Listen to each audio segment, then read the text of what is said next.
Guys, Chris at the Barbecue Shack. Today we're going to talk about the Traeger Ironwood 650.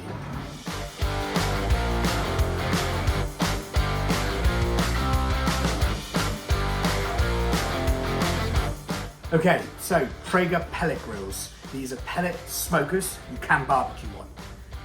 Very simple how they work. You've got a hopper on the side that you fill with wood pellet.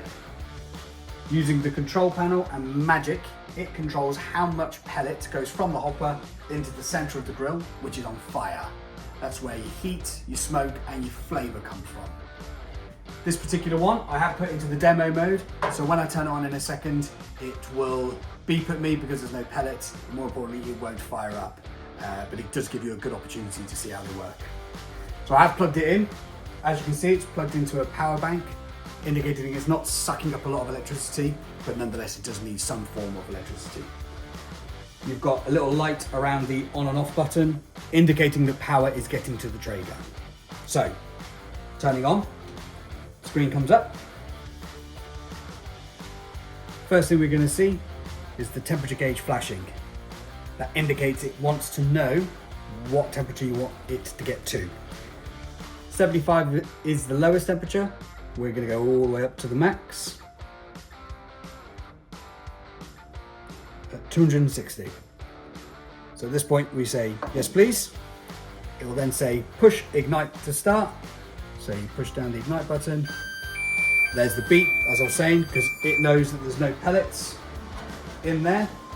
Straight away you can see it's a nice feature. It tells you when it's running low on pellets, or better yet, run out of pellets. You can just hear it trying to fire up, but as I said, it is in demo mode, so it's going to do it.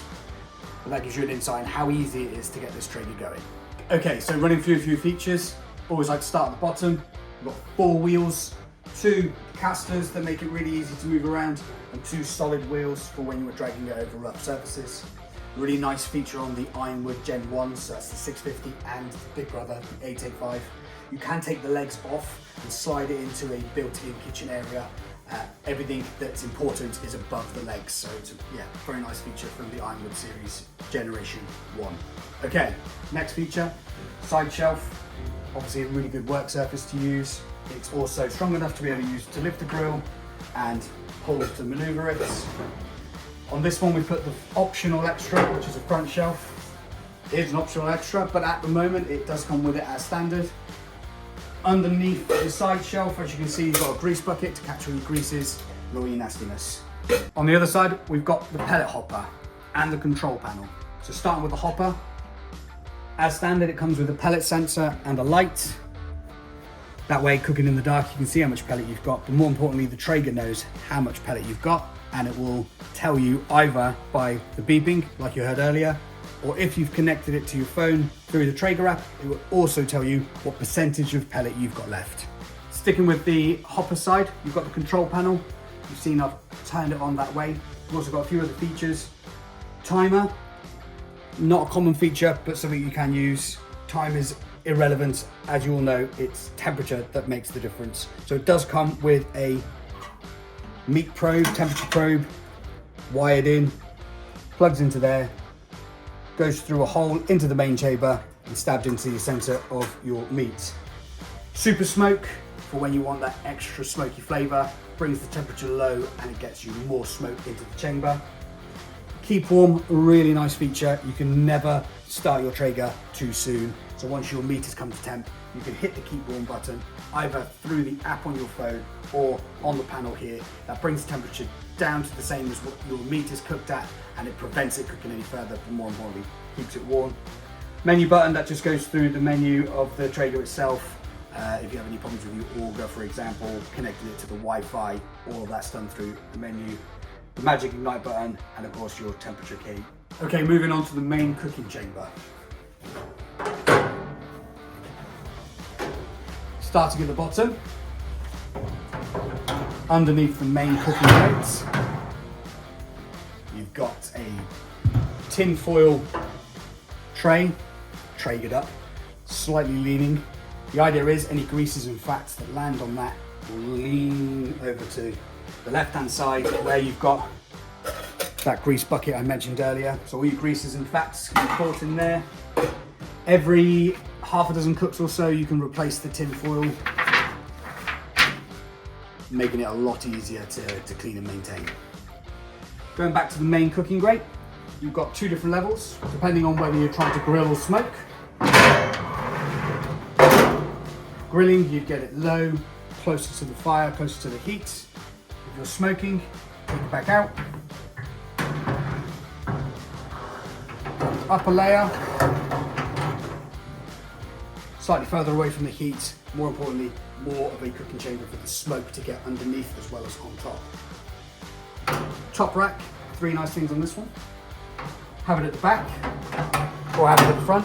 That way you can get easier to get to the back of the cooking grate itself. Something I like on the Traegers. Come with me to the back of the grill.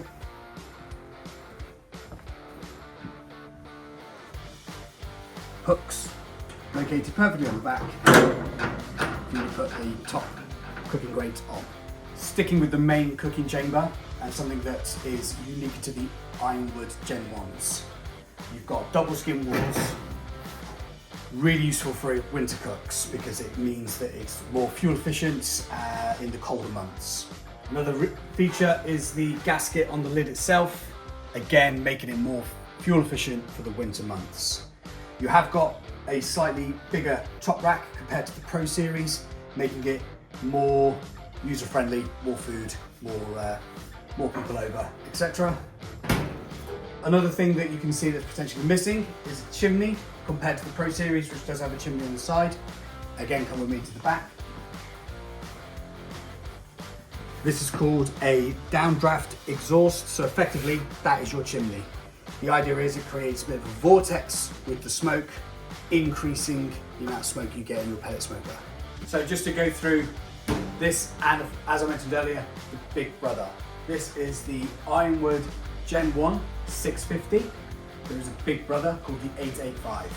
The numbers represent the square inches of cooking space. 650 square inches and 885.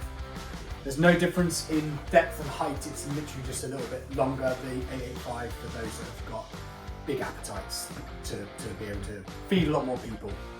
At the moment, both of these are on offer. It comes with the front shelf, which is normally an optional extra, retailing at $74.95, and the cover. The cover's retail for $99.95. So the 650 is $11.99, the 885 is $13.99. Both models are in stock and ready to go. We do offer a build and deliver service for the Devon area too. All right guys, hopefully you enjoyed a bit more of an insight into the Ironwood 650. If you did like the video, please like and subscribe. It does wonders for the channel, means that we can do more with it. If you're in the South Devon area or the southwest of England area, please call in, where you'll see our range of Kamados, smokers, pizza ovens, Yeti, and our coffee machines. If you're not in the area, please go on our website or give us a call and we'll happily discuss anything from there. Cheers guys.